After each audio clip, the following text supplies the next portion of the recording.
નમસ્કાર આંગણવાડી કર્મચારી બહેનો, સ્વાગત છે તમારું આપણી આ યુટ્યુબ ચેનલમાં જેનું નામ છે ગુજરાતી જીકેની જમાવટ। તો 1 જાન્યુઆરી 2026થી ઈસુ ખ્રિસ્તનું નવું વર્ષ શરૂ થઈ ગયું છે।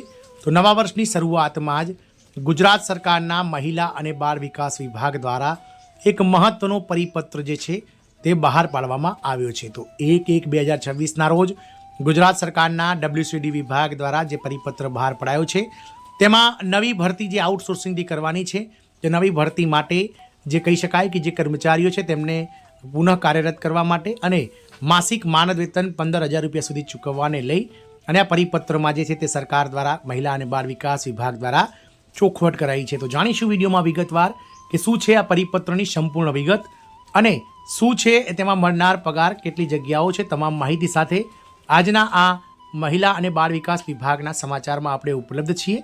તો વિડીયોના અંત સુધી આ બન્યા રહેશો। જો ચેનલમાં આપ નવા સબસ્ક્રાઈબર હોય તો અમારી ચેનલને સબસ્ક્રાઈબ કરીને બાજુમાં રહેલું બેલ આઇકોન દબાવી ઓલ નોટિફિકેશન ઓન કરવાનું ભૂલશો નહીં, જેથી કરીને ચેનલ પર મૂકવામાં આવતા આવા આંગણવાડી કર્મચારી, મહિલા અને બાળ વિકાસ વિભાગના પરિપત્રો, પગાર વધારાના સમાચારો વગેરે તમને વિડીયોના માધ્યમથી સરળતાથી ઉપલબ્ધ થઈ જાય।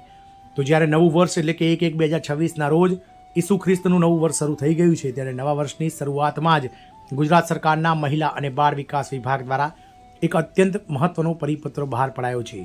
આ પરિપત્રની વિગતમાં ગંગા સ્વરૂપ આર્થિક સહાય યોજનાની કામગીરી માટે ક્ષેત્રીય કચેરીઓમાં આઉટસોર્સિંગથી ડેટા એન્ટ્રી ઓપરેટરની સેવાઓ લેવા બાબતનો આ મહત્વનો પરિપત્ર જે છે તે બહાર પડાયો છે, જેમાં અલગ અલગ તારીખ 28/4/2021નો મહિલા અને બાળ વિકાસ વિભાગનો પરિપત્ર, તારીખ 31 મે 2021નો મહિલા અને બાળ વિકાસ વિભાગનો પરિપત્ર, 31 જાન્યુઆરી 2025નો મહિલા અને બાળ વિકાસ વિભાગનો પરિપત્ર તેમજ નિયામક શ્રી મહિલા અને બાળ વિકાસ કચેરીનો તારીખ 1 ઓક્ટોબર 2025નો જૂનો પરિપત્ર વંચાણે લીધેલ છે।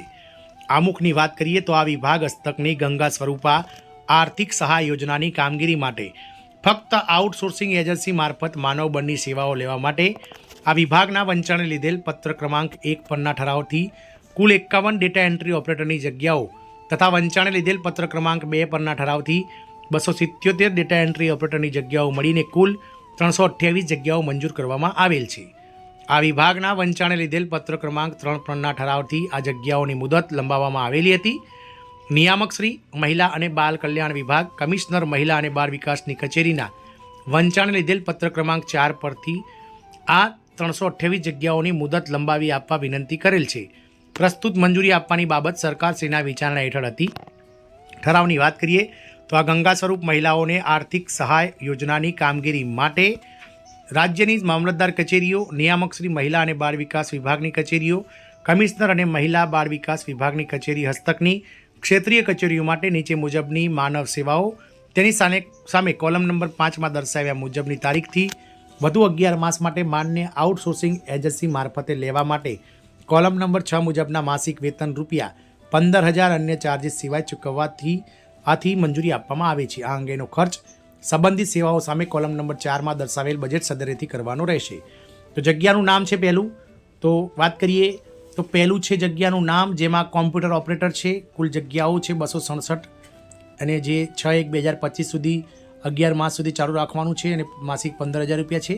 કોમ્પ્યુટર ઓપરેટર કુલ 51, જેમાં કુલ 2/12/2025થી લઈ અને 11 મહિના માટે ચાલુ રાખવાના છે, જેમાં 15,000 રૂપિયા પ્રતિ માસ ચૂકવવાના રહેશે। તો આ એક મહત્વનો પરિપત્ર છે જ્યાં ડેટા એન્ટ્રીની 328 જગ્યાઓ વધુ 11 માસ માટે લંબાવવાને લઈ અને મહિલા અને બાળ વિકાસ વિભાગે જાહેરાત કરી છે। જય હિન્દ, અસ્તુ।